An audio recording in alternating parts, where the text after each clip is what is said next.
Mi nombre es Felicitas Luna, yo soy la directora del MAP, del Museo Arte Popular José Hernández, y en nuestro espacio estamos con una exhibición de bioartesanías, una muestra que termina ahora el 23 de agosto del 2026, que inauguramos el año pasado en el marco de la Noche de los Museos, el 8 de noviembre del 2025, y que convocó, gracias a una posibilidad de subsidio de la Fundación Williams, a artistas y bioartesanos de toda América Latina. Para el MAP fue una propuesta de lo más interesante y variada, ya que nos acercó con muchos colegas o bioartesanos. En este caso vamos a hablar con Ninoshka Merchan Arce, que es diseñadora textil y de moda, ecuatoriana ella, que tiene dos piezas exhibidas en nuestro espacio, en bioartesanías, el futuro ya llegó. Así que esta entrevista, la idea de esta entrevista es a participantes como vos, Ninoshka, que están tan lejos de la Argentina. La idea es preguntarte primero que nos cuentes un poco de dónde venís, qué camino hiciste para llegar y dedicarte a los biomateriales, y que nos cuentes un poco de vos para entrar en especial a, bueno, a tu emprendimiento. Ya, muchas gracias. Mi exploración en cuanto al tema de biomateriales comenzó desde hace varios años atrás, más o menos entre el 2017 2018. Comenzó desde esta necesidad de poder producir algo que diferencie mi esencia como diseñador. Entonces exploré qué otras formas de hacer las cosas existían y ahí me encontré con, con los biomateriales, que en ese entonces que hablamos de hace varios años atrás era algo que no se hablaba mucho. Entonces comencé a investigarlo, comencé también a crear formulación porque las fórmulas que encontraban eran muy básicas y yo necesitaba una base textil que sea resistente. Entonces, desde el 2017 2018 comencé a investigar acerca de estos materiales, las alternativas que podían dar, la respuesta también del material al estar expuesto a entes externos, al ser cocido, al ser manipulado. Tuve también una exploración de estos materiales con artesanos locales, específicamente de Gualaceo, que es un cantón un sector, más que un cantón, es un sector donde producen bastante calzado aquí en Ecuador. Entonces, poder manipular con los artesanos, saber cómo veían ellos el material, cómo se vinculaba el material con otros recursos que hay en el entorno, por ejemplo, con gomas, pegamentos, costuras y maquinaria. Ese fue uno de los primeros acercamientos con el entorno productivo, porque se habla mucho del tema de biomaterial y bioartesanía, pero también es importante ver la reacción del material en el entorno productivo. También pude hacer validaciones de uso de usuario, cuál era la respuesta del usuario a estas nuevas propuestas, eh, cuál era la visión también de la industria a estas nuevas propuestas. Pero siento yo que como por el hecho de nuestro país, en las condiciones en las que estaba y en las que está, todavía está un poquito atrasado en cuanto al tema de moda e innovación. Entonces la respuesta fue como no de tanta aceptación porque era algo sumamente nuevo. Pero ahora con los años ya se ha popularizado un poco más, ya hay recetas un poco más libres, gracias también a las redes sociales que han expandido también el hecho de que las personas puedan experimentar, puedan manipular mucho esta tendencia de hazlo tú mismo, del DIY. Entonces ha ayudado a que más personas se experimenten y el tema de los biomateriales esté un poco más en conversación. Pero sí fue un camino arduo. Preguntaba, ¿esta experimentación viene por iniciativa propia o esto lo viste como diseñador textil dentro de tu formación universitaria? ¿Aprendiste más desde ahí o fue una mezcla la tarea que vas encarando y probando, como decimos, validando con el usuario a nivel industrial, con la comunidad. ¿Cómo fue ese entrecruzamiento? Fue más autodidacta, porque en la academia no se hablaba mucho de biomateriales. No se habla todavía mucho acerca de esto. Es algo más como que aislado, como de laboratorio, como de experimentación. Dentro de las mallas curriculares en nuestro país todavía no se toca biomateriales ni tecnologías emergentes. Justamente yo actualmente estoy desarrollando una investigación que propone una actualización del currículum nacional donde se, donde se pueda colocar estos temas sobre la mesa y se puedan instaurar dentro del tema curricular para que se comiencen a estudiar y se propongan.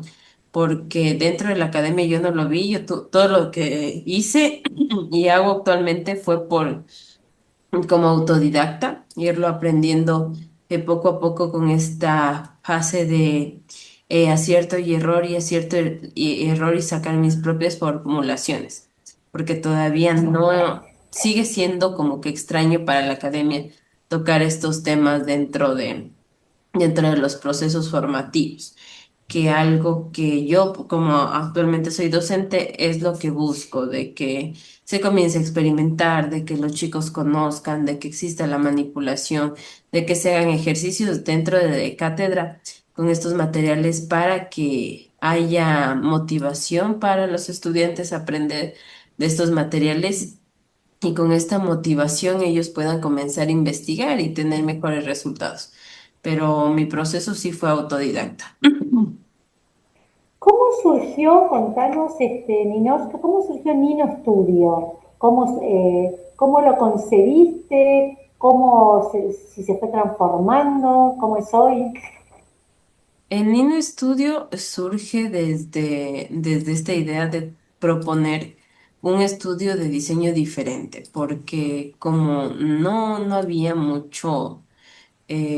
como mucha oferta en el país acerca de nuevos materiales y tecnologías, pero ya comenzaba a aparecer la demanda, entonces decidimos crearlo desde ahí, o sea, crear el estudio desde ahí como un estudio de diseño que también sea un punto de encuentro, donde las personas puedan acudir a nosotros y ayudarles con soluciones, porque dentro de nuestro trabajo, no solo está el hecho de producir cosas, lo que más hacemos es asesoría.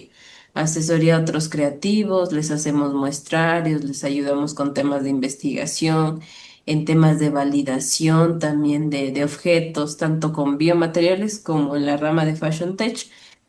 Entonces les ayudamos de esa manera, tanto a nacionales como a extranjeros. También hemos tenido la oportunidad de poder asesorar a extranjeros, a gente de Colombia, de Perú, que les interesa comenzar a aprender y a explorar dentro de estas ramas. Entonces, sí, y nació desde ahí, desde esa idea de poder proponer algo nuevo y que sea también un punto de encuentro para personas que quieren proponer, quieren marcar un cambio, pero no saben qué camino seguir. Entonces, desde ahí nació Nino Estudio. Y ahí dentro de Nino Studio vos creaste la línea de indumentaria en biomateriales. Sí, tenemos en cuanto a biomateriales dos líneas. Una que es packaging, que hacemos packaging tanto con biomateriales con desechos de agroindustriales como con micelio. Y también la parte de productos vestibles y accesorios. ¿Desde qué año funciona? ¿Desde qué año están? ¿Y quiénes son los participantes de Nino Studio? De ¿Son niños. químicos? ¿Son diseñadores? ¿Quiénes son? El Niño Estudio funciona desde el 2020. Somos dos como los socios, mi persona y mi pareja. Yo soy la parte de diseño de modas y él es la parte de tecnología, que él es ingeniero electrónico. Entonces, entre los dos trabajamos. Solemos, dependiendo de los proyectos, solemos trabajar en conjuntos con biólogos, en el caso del micelio que nos solemos apoyar para dar unos mejores resultados. Y en proyectos que son más tecnológicos también nos solemos apoyar con más ingenieros cuando se necesita hacer algo bastante grande o demanda de bastantes horas de trabajo.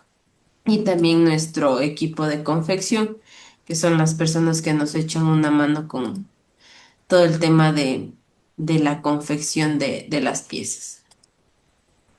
¿Cómo, Ninochka, integran los saberes tradicionales con las nuevas tecnologías en el diseño de prendas, el packaging? ¿Hay puntos de unión? ¿No? ¿Qué es lo que vos vislumbrás? Para nosotros el tema de los conocimientos ancestrales es un punto clave porque la mayoría de nuestros procesos nace desde ahí, desde hacer este análisis de qué era lo que hacían nuestros antepasados. Por ejemplo, mi exploración con biomateriales comenzó desde ese proceso. Por ejemplo, los procesos tradicionales de obtención del almidón, porque el sector donde el que yo residía, que soy originaria, tiene dos almidones bastante importantes, que es la yuca, que la utilizaban, y era lo que me contaba mi abuelita, que la utilizaban para sacar el almidón, para almidonar las faldas, también las sábanas y los cuellos y cómo se hacía con este proceso artesanal de la obtención del almidón y eso. Y otro de los almidones que nosotros tenemos es el maíz. Justamente hay una comunidad indígena que es el pueblo de Saraguro, que ellos siembran bastante maíz.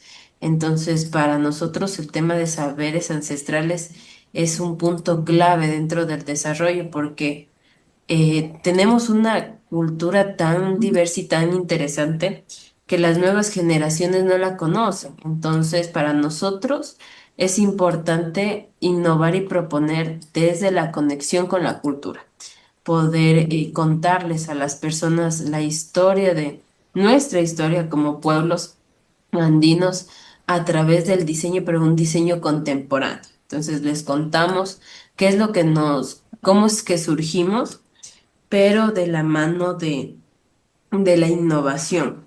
Igual ahí tengo otras experimentaciones con biomateriales que son con cera de abeja, que es justamente con procesos artesanales de conservación de alimentos. Entonces, todo nace conectado hacia el tema ancestral, hacia el tema cultural, hacia los procesos antiguamente realizados por nuestros antepasados, porque para nosotros también es regresar hacia el pasado para ver cómo se hacían antes las cosas, para poder innovar desde ahí. Y te sigo preguntando, Ninochka, y eso fue tu encuentro, entre otras cosas, estás hablando de almidones, ahí empezaste también y te conectaste con el micelio. ¿Por qué te atrajo este biomaterial? ¿Cuál fue tu vínculo? O sea, ¿cómo surge estas propuestas? El micelio a mí me interesó porque me parecía interesantísimo el hecho de que podamos hacer productos cultivables, que era algo que a mí me voló la cabeza inicialmente. Es el hecho de que o sea, literalmente se cultiva, es y como que se cosecha la forma que nosotros querramos a través de colocar el sustrato en formas. Entonces, eso lo tuve como con una vinculación con un biólogo que con conversación y capacitaciones me explicó acerca del material, cómo era, cómo funcionaba. Entonces lo comencé a aplicar y a desarrollar. Justamente en la zona en la que yo residía, creo que eso también fue un punto clave para todo. Hay un ingenio azucarero y hay también alrededor trapiches, porque el pueblito donde yo me crié es un pueblito donde antiguamente era asentación de un grupo afrodescendiente que trabajaba mucho con el cultivo de caña, entonces había muchos trapiches. Y gracias a estos trapiches, que era para producir panela y después azúcar en la parte industrial, había mucho desecho del bagazo de la caña. Entonces, con el micelio yo vi al bagazo de la caña como una alternativa para poder recuperar y poder reutilizar. Entonces, desde ahí viene como que este acercamiento al micelio, como reutilizar las cosas a mi alrededor. Claro. ¿Qué otro material o qué otro biomaterial te voló la cabeza, como dijiste recién? Además del micelio, además de trabajar y pensar todo esto de aprovechar el almidón, ¿qué otro biomaterial o qué pensás vos que son los temas a encarar en el futuro dentro de biomateriales y, como decimos, dentro de tu contexto en Ecuador? Por ejemplo, hay un biomaterial que produje también, que es un paño, pero es un paño de mango, porque dentro de estas experimentaciones a veces tomamos o solo la pulpa o solo la cáscara de la fruta, pero también a veces nos olvidamos de las semillas. Y en el caso del mango, me encontré justamente con una especie de mango que es muy fibrosa, que nosotros le conocemos acá como mango de chupar, que no se lo come tanto en tajadas, sino absorbiéndolo. Es algo muy raro. Pero es muy fibrosa la fruta, entonces tiene como pequeños hilos que se los puede extraer y hacer un paño. Y justamente hice un paño de mango, que a veces cuando pensamos al mango como biomaterial, lo pensamos más como si fuera una especie de cuerina, o un cuero, algo así. Pero con eso no, yo hice un paño obteniendo y quedándome más que nada con estos como pequeños hilos que tiene la fibra por dentro por el origen que es muy fibroso. O sea que probaste hacer paños de mango, paño de micelio, para pensándolo en una línea más de indumentaria, ¿no es cierto? Probaste Sí. también con arrurús, que me parece que es interesante ¿no? Este almidón que se hace con plantas tropicales. ¿Qué otro elemento más? Porque para nuestras zonas en Buenos Aires es menos frecuente, por eso te pregunto, ¿qué otro biomaterial te parece que tiene posibilidades para utilizar? Aparte de estos que mencionas. Estaba bien, hay una fruta que compartimos mucho con Colombia. Se me fue el nombre justamente en este momento, pero es una fruta que tiene mucha fibra también. Entonces, Ujú. dentro de las experimentaciones que yo he realizado, siento que frutos o vegetales que tienen son bastante fibrosos, ayudan muchísimo más a que se pueda generar como este aglomerado que se hace más resistente, porque no solo es la viscosidad del material, sino también es la presencia de la fibra, que ayuda que al solidificar como que se sostenga en algo más. Entonces siento que ahí tiene mucha más viabilidad. Y también utilizándolo con recubrimientos naturales. Por ejemplo, yo hice unas pruebas recubriéndolo con cera de abeja para que sea impermeable y resista más. Entonces, y siento yo que esos procesos ayudan que se cure mejor el material y tenga más proyección a la parte industrial. Y de los biomateriales que estuviste trabajando, digamos, ¿cuáles son los que vos ves justamente esos que se pueden comercializar, que se pueden reproducir, digamos, industrialmente, que pueden tener más salida comercial?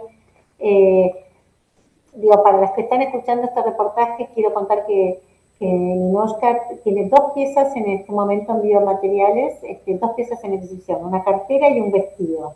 Entonces digo, estas son piezas que vos las podés vender, cómo las promocionan, contanos, porque acá están en un museo, pero la idea es, ¿no?, generar una cadena productiva. ¿Sería así?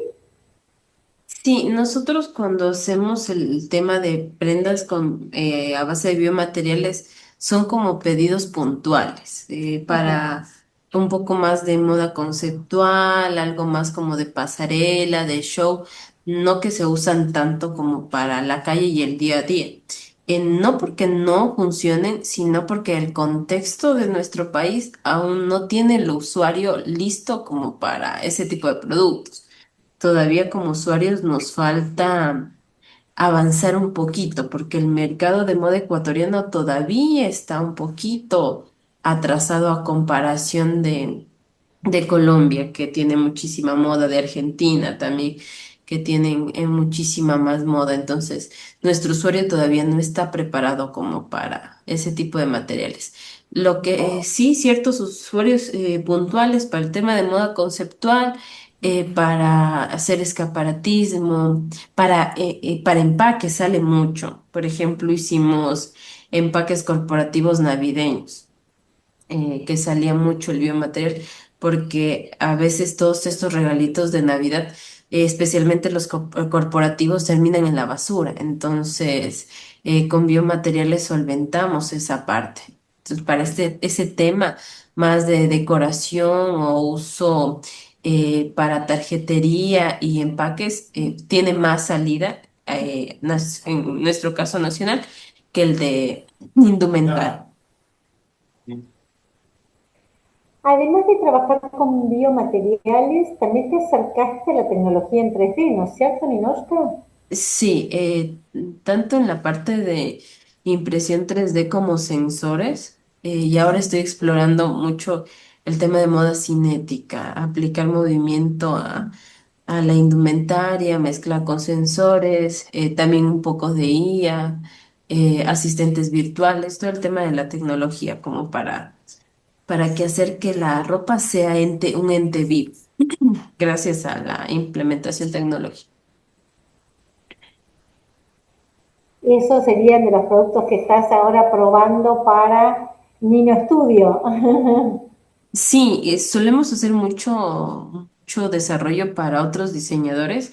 Entonces trabajamos con unas propuestas de una diseñadora haciéndole este tipo de elementos. Hay muchas cosas que nosotros no publicamos en redes porque son elementos que desarrollamos para otros. Entonces siempre manejamos este secretismo de cosas que desarrollamos para otros creativos. Igualmente en el tema de biomateriales hemos desarrollado materiales especiales que se puedan utilizar para calzado, igual para otras marcas y diseñadores. Eh, Como le dije al inicio, la idea de mi no estudio es ser un punto de encuentro, entonces, y un punto de apoyo para otros creativos que puedan desarrollar sus ideas. Entonces, también trabajamos mucho en eso, dándoles la mano para que puedan crear. ¿Qué pensás cuál es el futuro o qué, si pudieras incidir en el futuro en un pensamiento sobre biomateriales, una sociedad, una cultura más enfocada en los biomateriales? ¿Qué pensás, qué consejos darías, qué te preocupa o qué no te preocupa, digamos, pensándolo de acá? Ya hace casi 10 años que estás trabajando en biomateriales, entonces de acá a 5 años. ¿Qué, ¿Qué pensás que hay que trabajar, descubrir, esto como decís, agruparse o no? ¿Qué pensás que hay que hacer foco para que estos temas se instalen más a nivel comunitario, ¿no?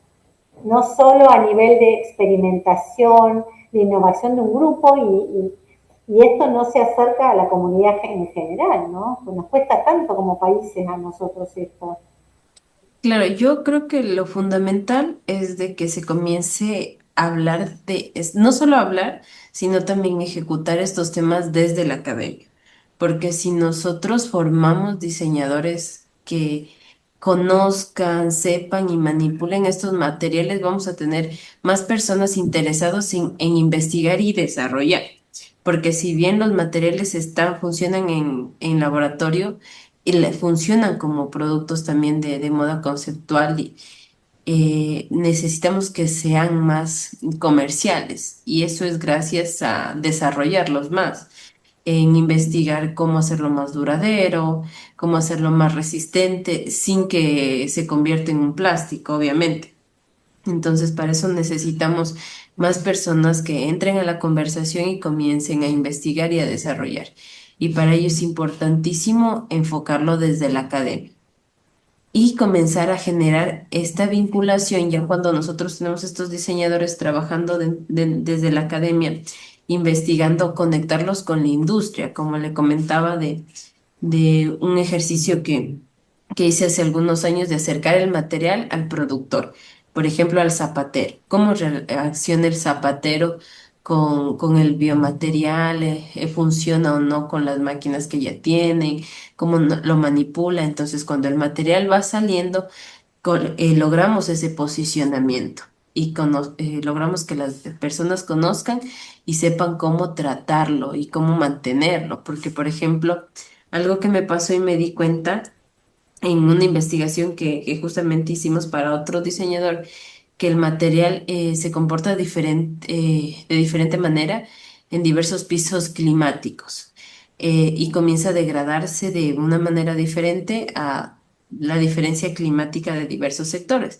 Entonces nosotros pudimos determinar algunos elementos de qué pasa cuando hay mucha humedad, cuando hay mucho calor, cuando hay mucho frío y cómo podemos darle mantenimiento. O sea, si comienza a llenarse de moho, cómo se le puede dar mantenimiento para que otra vez el material se renueve, cómo curarlo, cómo cuidarlo. Entonces, para eso es necesario necesitar más voces que hablen de lo mismo y comiencen a interesarse por investigar y para desarrollar. Y para mí el punto clave es eso, educar y formar en estos nuevos preceptos y puntos de vista y desde ahí comenzar a empujar hacia la parte productiva y la industria. Bueno, creo que es un buen punto que estés dando clases, Ninoshka, y que Ajá. estés formando nueva gente y que estés entusiasmando en estos temas, ¿no? Eso es fundamental. Te pregunto, Ninoshka, ¿cómo te acercaste y cómo conociste el MAP? ¿Cómo te acercaste a presentar las piezas al museo? ¿Por qué elegiste esta cartera y el vestido colibrí para representarte? ¿Qué es lo que pensás? En cuanto a la cartera, decidí que sea de esa manera y con paja toquilla porque la paja toquilla y el tejido de paja toquilla es muy icónico de Ecuador. Creo que una de las artesanías más conocidas de nuestro país es el mal llamado Panama Hat, que está mal que le digan Panama Hat, porque es el sombrero ecuatoriano, este típico sombrero ecuatoriano de paja toquilla. Entonces, ¿qué más emblemático que ese tejido para poder representarnos? Y en cuanto al vestido, eh, hice una investigación en cuanto a alimentos prehispánicos y dentro de estos está el arrurús como un alimento prehispánico e importante también en sectores andinos de nuestro país. Entonces también cómo podemos representar nuestra historia desde la agricultura, que es importantísimo y poder comunicar desde esa forma. Y en cuanto a la forma del vestido, también manejando la fragmentación de los elementos, que no sea algo muy literal, sino un poco más abstracto, que pueda contar también lo que somos a través de las formas y que también dejen la puerta abierta para cuando la persona lo vea pueda interpretarlo. Ninoshka, ya vamos a terminar el reportaje, muy interesante. ¿Quieres agregar algo más, alguna reflexión? ¿Querés hacer hincapié en algo más, en cómo es la situación? Algo contaste lo que no tenés en Ecuador, o alguna reflexión final para cerrar este reportaje. Mi reflexión final sería como el hecho de darle la importancia a repensar sobre nuestra historia, a ir hacia atrás en los pasos que nos formaron y que labraron el camino por el que estamos transcurriendo, porque esto es lo que a nosotros nos ayuda a tener ideas, a tener fórmulas y recetas, porque es el trabajo de nuestros antepasados que nos formaron. Para mí eso es muy valioso y muy importante. Y el hecho de siempre motivarlos a crear, a investigar y a que esa curiosidad que cada ser humano tiene innata pueda salir a flote para crear siempre cosas nuevas. Y como pueblos latinoamericanos comenzar a destacar. Siempre vemos lo que hacen otros países, lo que hace Europa, Estados Unidos, pero también es importante ver que en nuestros países hay muchísimo talento, hay muchísima investigación y es necesario comenzar a explotar. Es así. Ninorka Marchán, muchas gracias, diseñadora textil y de moda de Ecuador, que está ahora en Biomateriales del Instituto de llegó esta exhibición que estamos en el MAP, con dos piezas preciosas. Así que muchísimas gracias, es muy interesante y bueno, ya te veremos en Buenos Aires con alguna otra Esperemos, propuesta. esperemos que sí. Muchísimas gracias, Ninorka, por todo, es muy amable. Muchísimas gracias también. Gracias.